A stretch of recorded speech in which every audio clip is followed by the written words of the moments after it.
দেখুন বন্ধুরা, আমরা চলে এসেছি নতুন একটি ভিডিও নিয়ে। সেই ভিডিওটি সম্পর্কে আমরা এখানে আলোচনা করতে চলেছি, যেটি হলো এসএসসি সংক্রান্ত নতুন খবর। 25,753 চাকরিহারাদের তথ্য সংগ্রহের কাজ শুরু করে দিল সিবিআই। আদালতের নির্দেশ মেনেই পদক্ষেপ। সিবিআই সূত্রের খবর, নিয়োগ সংক্রান্ত 7টি নথি সংগ্রহ করার কাজ শুরু করেছে সিবিআই।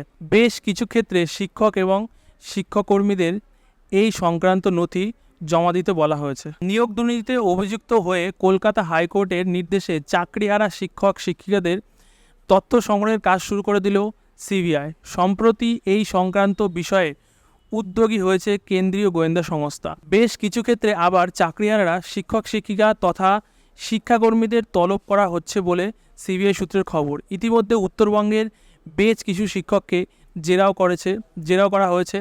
এক্ষেত্রে নিয়োগ দুর্নীতি সংক্রান্ত অভিযুক্তদের তলব থেকে শুরু করে তথ্য সংগ্রহ করা হচ্ছে সিবিআইয়ের নিজাম প্যালেসের সদর দপ্তরে। সিবিআই সূত্রের খবর, নিয়োগ সংক্রান্ত 7টি নথি সংগ্রহ করার কাজ শুরু করেছে কেন্দ্রীয় গোয়েন্দা সংস্থা।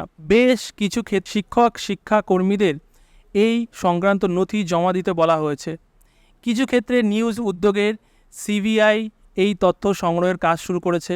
2016 সালে শিক্ষক এবং শিক্ষাকর্মী নিয়োগ সংক্রান্ত এসএসসি পরীক্ষা থেকে চাকরি পাওয়া পর্যন্ত যাবতীয় নথি সংগ্রহ করা হচ্ছে। কিছু ক্ষেত্রে নিজ উদ্যোগেই সিবিআই এই তথ্য সংগ্রহের কাজ শুরু করেছে। 2016 সালে শিক্ষক এবং শিক্ষাকর্মী নিয়োগ সংক্রান্ত এসএসসি পরীক্ষা থেকে চাকরি পাওয়া পর্যন্ত যাবতীয় নথি সংগ্রহ করা হচ্ছে।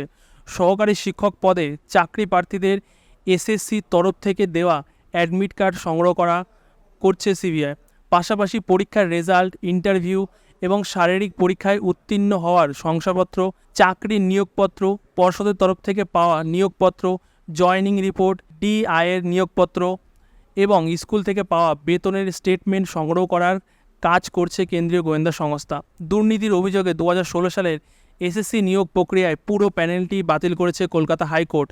তাতে চাকরি গিয়েছে প্রায় 25,753 জন শিক্ষক এবং শিক্ষাকর্মী। কলকাতা হাইকোর্টের বিশেষ বেঞ্চের রায়ে চাকরি গিয়েছে তাদের চাকরি আপাতত বহাল রেখেছে সুপ্রিম কোর্ট। আপাতত এই ব্যাপারে হাইকোর্ট যে রায় দিয়েছিল তাতে স্থগিতাদেশ দিয়েছে দেশের শীর্ষ আদালত। জানিয়ে দিয়েছে আগামী 16 জুলাই এ সংক্রান্ত পরবর্তী শুনানি হবে। প্রমাণিত অযোগ্যদের বেতনের টাকা ফেরতের রায়ের অন্তর্বর্তী স্থগিতাদেশ দিয়েছে প্রধান বিচারপতির বেঞ্চ। আপাতত এই সংক্রান্ত পরবর্তী শুনানির দিন ধার্য হয়েছে আগামী 16 জুলাই, অর্থাৎ লোকসভা ভোটের ফল প্রকাশের 1 মাস 12 দিন পর আবার শুনানি হবে এসএসসি চাকরি বাতিল সংক্রান্ত মামলার। তবে হাইকোর্টের রায়ের স্থগিতাদেশ দিলেও সুপ্রিম কোর্ট জানিয়েছে হাইকোর্টের রায় ভুল ছিল না। তবে পাশাপাশি দেশের সুপ্রিম কোর্ট জানিয়েছে অবৈধ নিয়োগ নিয়ে মামলায় এখনও তদন্ত চালিয়ে যেতে পারবে সিবিআই।